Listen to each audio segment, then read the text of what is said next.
동일 개체군 내에서 진화가 일어나는 것을 설명하는 이론 중에서 다윈 이전의 진화설이 있는데, 항상 이 기준은 다윈으로부터 이제 해서 다윈 이전과 이후로 나뉜다. 여기에 누가 있냐면 라마르크가 있는데, 라마르크가 주장한 것은 용불용설이에요. 용, 불용설이겠죠. 쓰면 발달, 안 쓰면 안 발달, 이렇게 얘기하는 거예요. 쓰면 쓸수록 발달하고 안 쓰면 안 쓸수록 퇴화한다. 라마르크는 이 얘기를 했죠. 그런데 그 용불용설은 무엇을 인정한 거냐면 획득한 형질, 획득 형질이 유전이 된다라고 가정한 거예요.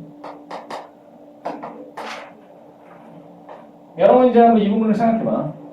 획득된 형질이 유전이 될까 안 될까? 현재의 과학은 획득 형질이 유전될 수 있다는 걸 증명을 해요.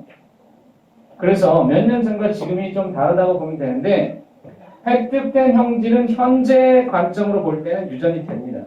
그래서 이 가설은 틀린 건 아니에요. 근데 용불용설을 우리가 맞고 틀리고만 보지 말고 그냥 라마르크가 무슨 얘기를 했느냐를 주목하면 헷갈릴 이유가 없어요. 라마르크 말한 것은 획득 형질이 유전된다고 얘기했고, 그 밑에, 자, 그 페이지 제일 밑에 필수예제에 보면 가 그림을 봐.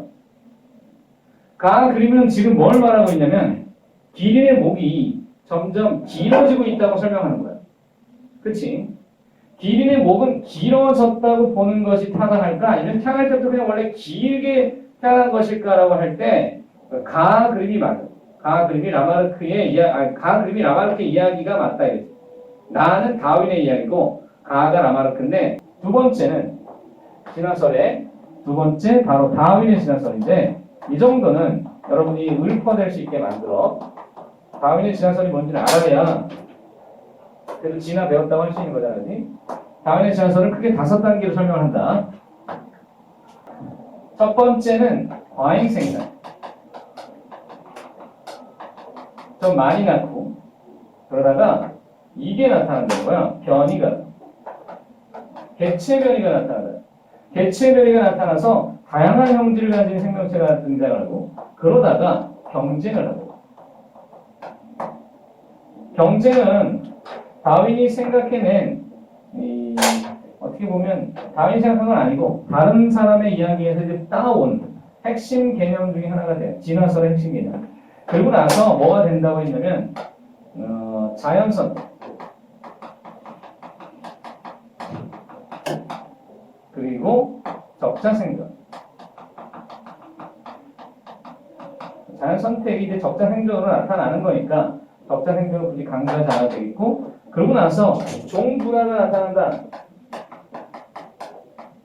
이것은 곧 진화다. 이렇게 얘기해요. 다윈의 진화설의 첫 번째 과잉생산, 두 번째 변이, 세 번째 경쟁, 네 번째 자연선택이다. 자연선택이라는 입장을 밝혔던 다윈의 진화설의 핵심, 자연선택. 어떻게 되는 게 자연선택일까? 이제 차차 이해해 가야 되는데, 다윈은 그 핀칫의 부리 모양을 가지고 얘기를 하고 있어요. 그 흔한 이야기 중에 핀칫의 부리 모양이 무엇 때문에 나타나냐면, 얘는 먹이의 종류에 따라서 나타난다고 보는 거예요. 먹이의 종류가 딱딱한 것은 큰 부리들이 잘 먹고, 그 다음에 먹이의 종류가 작거나 이제 부드러운 것은 작은 부리의 새가 먹기에 유리해서 먹이의 종류에 따라서 핀칫의 부리 모양이 분화가 일어나는 것을 발견했다. 이렇게 얘기를 해요. 근데 핀칫새는 그냥 여전히 핀칫새인데, 큰 부리 핀칫새와 작은 부리 핀칫새가 만약에 있다고 할 때 걔네들은 종이 다른 것으로 얘기하는 거예요. 그래서 진화가 일어났다. 이렇게 생각하는 거예요. 다윈의 진화설을 입각해서 만약에 그 그림을 다시 한번 밑에 기린 문제, 2번의 기린 문제 보세요.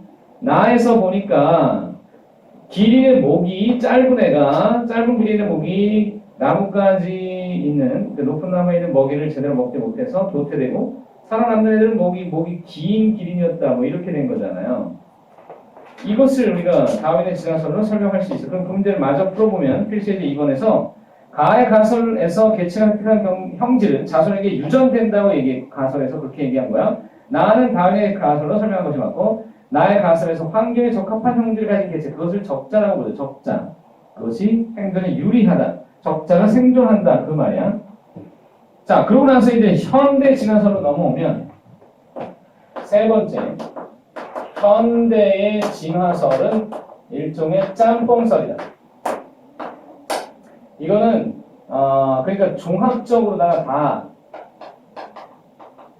묶어서 한데 설명하는 어떤 이론이 참 세상에 이 이론 저 이론을 막 합쳐서 그렇게 이론을 발표하는 학문도 참 드물 텐데 진화론은 그래요. 거기 보면은 첫 번째 이야기에서 누가 나오냐면은 생식질 연속설이라는 말이 있어. 개체변이 유전이 사실 이어지기가 어려우니까 어디에서는 가능하냐면 생식세포에서의 만약에 변이가 나타난다고 하면은 이거 유전이 되잖아. 그지? 근데 이거 완전히 부닥다리 얘기야. 자, 아까 이야기로 다시 가보자. 여기가 라마르크 용불용설에 입각하면 획득 형질은 유전된다고 얘기를 했어. 그런데 그 사실이 그 이야기가 틀린 이야기다라는 관점을 계속해서 갖고 왔어. 그러다 보니까 사람들이 무슨 생각을 했냐면 획득된 형질이 유전될 리가 없어. 개체 내에서 지가 얻은 형질은 자손에게 가는 게 아니야 라는 생각이 왜 들었냐면 체세포에서 변한 건 자손에게 갈 리가 없다였어. 그럼 생식세포 자체에서의 변이만이 유전될 수 있겠구나라는 건 논리가 맞는데 체세포가 생식세포는 아니니까. 생식세포의 변이 생식연속근에서 또 얘기하는 게 뭐냐면 격리설이라고 하는 게 있고 격리설은 앞에서 진화의 증거에서 얘기하는 그런 격리가 꼭 필요하다. 종의 분화가 나타나기 위해서는 필요하다라는 거였고 그 다음에 이제 정향진화설이라고 하는 것은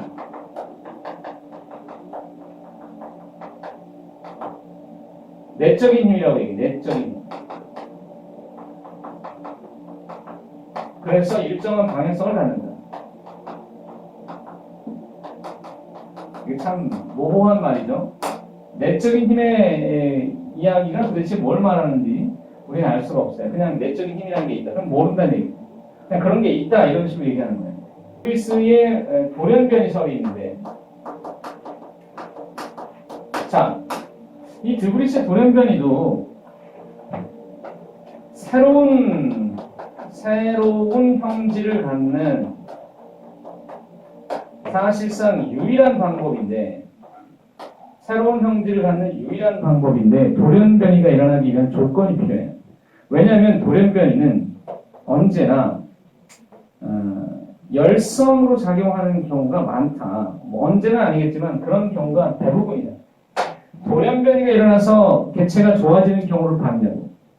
그러니까 영화 뮤턴트에 나온 것처럼 돌연변이가 일어나서 힘이 막 세지고 아주 놀라운 초능력이 생기고 이런 것들은 현실에서는 없다는 거죠. 그래서 돌연변이는 나타나면 대체로 열성이에요. 그러니까 저것 때문에 피해를 입을지언정 도움이 되는 경우는 없다. 왜냐하면 우리 유전자가 우리가 갖고 있는 유전자, 생명체가 가지고 있는 유전자가 이미 사실 굉장히 완벽하기 때문에 그것에 손상이 가는 것은 바람직한 일이 아니다라는 관점이에요. 그러면 이 돌연변이가 나타날 경우 반드시 무엇이 따라와야 되냐면 자연 선택이 수반되지 않을 경우 자연 선택이 꼭 필연적이라는 얘기입니다. 안 그러면 얘기가 안 맞아요. 돌연변이가 일어난 다음에 자연 선택되지 않는다면 그냥 대부분은 도태되고요. 그럼 이 현상 자체가 사라져버리게 돼요. 그래서 이거를 꼭 따라오게 만들어야 한다는 점이 이 이론의 기본적인 약간 좀 모순이에요. 아니요. 어떻게 자연 선택이 무조건 따라와야 되겠느냐고. 그런데 여기에서 우리가 종합설을 하면 거기 나온 것처럼 봐봐. 진화의 요인들이 그대로 나타나고 있어요. 돌연변이를 통해 새로운 형들이 나타나고 자연 선택되고 거기다가 격리 등의 과정을 거친 다음에 또 여러 가지 정향진화나 우연에 의한 요소들이 기타 등등이 있어서 그래서 뭐가 나타나냐면 바로 이것 만약에 집단 유전자가 변한다면 이코르 진화다. 집단 유전자가 변한다면 이코르 진화다. 여기서 진화에 새로운 관점 하나가 등장하는 거고 이게 굉장히 중요한 얘기가 되죠. 집단 유전자가 달라진다라고 하는 게 진화였어요? 그렇다. 그것은 개체군의 진화에서 보는 거예요. 개체군이라고 하는 게 만약에 이렇게 개체들이 여러 개가 모여있는